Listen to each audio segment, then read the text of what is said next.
Aujourd'hui, on va essayer de créer un texte qui épouse cette forme circulaire.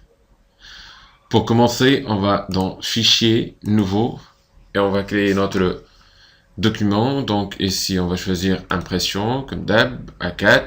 Je vais choisir un portrait, pourquoi pas, l'orientation, et bien sûr, CMJN. Je valide. Alors, pour commencer, on doit afficher les règles. Donc, je vais dans Affichage, Règles, Afficher les règles. Mes règles, elles sont affichées. Ensuite, je vais essayer d'afficher les grilles. Alors, la grille plutôt. Donc, afficher la grille. Voilà, ma grille et mes règles sont affichées. Donc, la première chose que je dois faire, c'est je vais créer deux repères perpendiculaires. Donc, un repère horizontal et un repère vertical. Maintenant, je vais sélectionner l'outil ellipse et je vais cliquer deux fois au point d'intersection des deux repères, c'est-à-dire ici, mais en appuyant sur la touche Alt en même temps pour que ça se place directement au centre. Donc, j'appuie sur la touche Alt, mon curseur se transforme. En plus, je clique deux fois. Donc, ici, j'ai ma boîte de dialogue. Alors, dans la boîte de dialogue, on va entrer les valeurs suivantes. Donc, 100 mm pour la largeur et 100 mm pour la hauteur. Je valide. Voilà, j'ai mon premier cercle. Encore une fois, on va reprendre la même opération. On va cliquer deux fois au point d'intersection des deux repères en appuyant sur la touche Alt et on va cliquer deux fois pour créer un deuxième cercle. Dans la boîte de dialogue, on va introduire les valeurs, entrer les valeurs suivantes. 70, 70. Et je vais valider. Donc, j'ai deux cercles avec deux diamètres différents. Donc ici, je vais faire un zoom avant tout d'abord. Voilà. Donc, dans la boîte, on va sélectionner maintenant l'outil ciseau et cliquer sur les deux points horizontaux du deuxième cercle. Donc, et si je vais sélectionner l'outil ciseau par défaut se trouve toujours sous l'outil gomme, donc l'outil ciseau. Et je vais maintenant cliquer sur les deux points horizontaux, ces deux points horizontaux, un point, l'autre point, afin de diviser ce cercle en deux parties distinctes. Donc, je place mon curseur ici, je clique, voilà, j'ai divisé la première partie, le deuxième point d'ancrage, voilà. Donc maintenant, si je sélectionne, j'ai, comme vous voyez, j'ai la partie inférieure de mon cercle et la partie supérieure du même cercle qui sont divisés. Alors, maintenant, je vais sélectionner l'outil texte curviligne. Bien sûr, l'outil texte curviligne se trouve par défaut sous l'outil texte. Donc, texte curviligne. Et je vais placer le curseur du texte sur la partie supérieure du cercle divisé. Donc, ici, je clique. Voilà. Donc, maintenant, je peux écrire un texte. Par exemple, je vais écrire le mot Chelsea en majuscule. Donc, Chelsea. Voilà. J'ai écrit le mot Chelsea. Je vais sélectionner l'outil de sélection noir. Voilà. Donc, comme vous voyez ici, j'ai l'extrémité, donc j'ai deux extrémités du texte. Donc, l'extrémité, c'est à partir duquel j'ai commencé à écrire mon texte. Et l'extrémité de la fin, c'est là où mon texte finira. Aussi, bien sûr, si j'ai plus de texte, il va se cacher, il va m'afficher ici le signe plus. Donc, ici, j'ai notre curseur au milieu. On va voir l'utilité de ce curseur. Donc pour moi, je vais tout d'abord aligner ces deux extrémités par rapport à la ligne horizontale, par rapport à ce repère horizontal. Donc je place ici mon curseur, hop, et je tire. Voilà. De l'autre côté aussi, voilà, mes deux extrémités sont alignées sur la ligne horizontale. Maintenant, je vais aller avant tout dans afficher le panneau paragraphe par ici, ou bien aller dans fenêtre, caractère, texte et paragraphe. Voilà. Donc, le menu paragraphe, et je vais choisir ici centré. Donc, mon texte est centré. Je vais maintenant choisir une police, changer la police. Peut-être que je choisirai impact. Voilà. Je vais changer la taille. Je choisirai par exemple 72.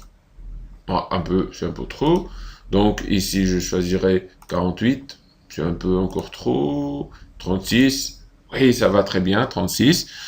Je veux, par exemple, je peux aussi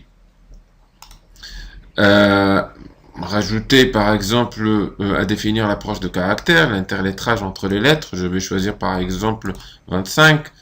Non, je choisirai par exemple 75. Pourquoi pas 100? Oui, c'est bon, je suis satisfait. Donc, voilà, Chelsea. Maintenant, je vais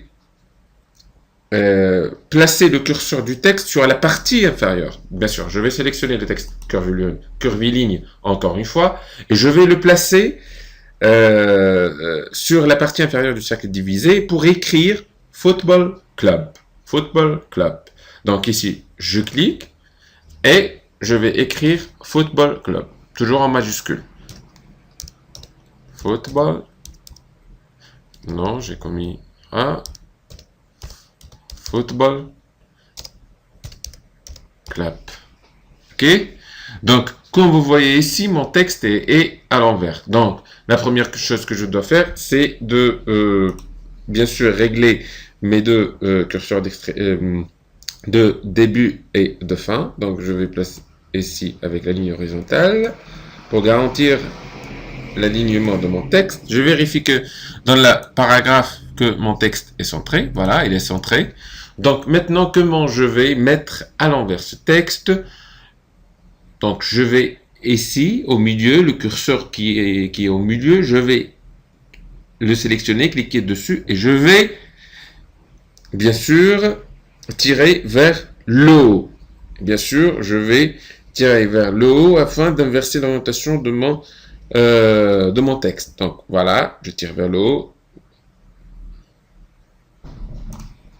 Ici, j'ai bien sûr changé l'orientation une petite faite. Donc ici, voilà, je tire, je reprends. Voilà, j'ai changé l'orientation de mon texte. Donc, comme vous voyez, mon texte Football Club est à l'envers. Mais j'ai un petit problème. Je dois bien sûr placer le texte en dessous de la ligne de base. Comme vous voyez ici, Chelsea, elle est sur la ligne de base. Football Club, elle est sur la ligne de base, mais cette fois-ci, elle est à l'intérieur et non pas comme Chelsea à l'extérieur. Chelsea, elle est sur la ligne de base à l'extérieur. Football Club, elle est sur la ligne de base à l'intérieur. Donc, je dois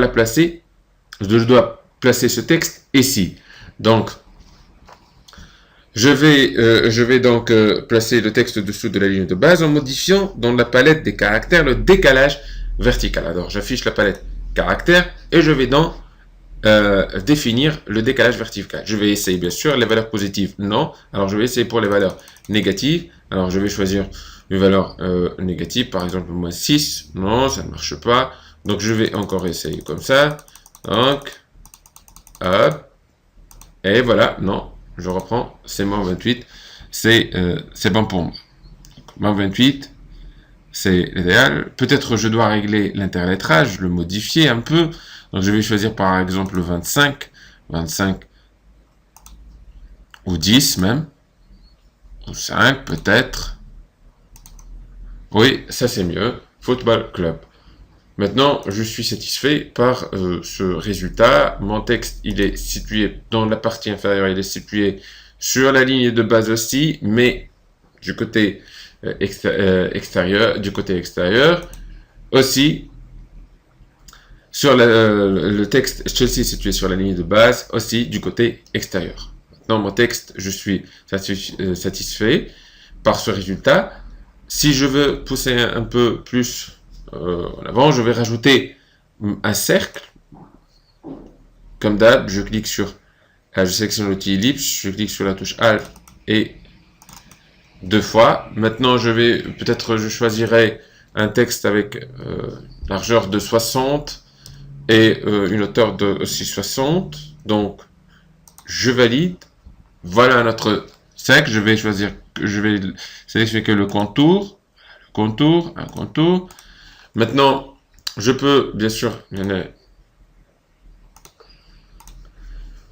ici, je peux changer la couleur du fond du premier cercle. Je choisirai par exemple un bleu à partir de la palette des nuances, bleu, avec un contour noir. Je peux rajouter ici la taille de contour, 4 par exemple. Je vais essayer de changer ici la couleur de la police de caractère. Voilà, du blanc. Ici aussi le cercle intérieur que nous venons de créer. Je peux aussi changer sa couleur. Je peux choisir ce bleu par exemple. La couleur et son contour. Avec contour. C'est comme je veux. Je vais bien sûr du blanc. Et voilà. Je viens de créer mon logotype. Donc je peux ici je peux bien sûr, après avoir terminé le travail, je peux masquer les règles. Je peux aussi les repères, je peux les effacer. Je peux aussi masquer la grille. Et voilà, bon, mon texte et mon petit peut-être logo.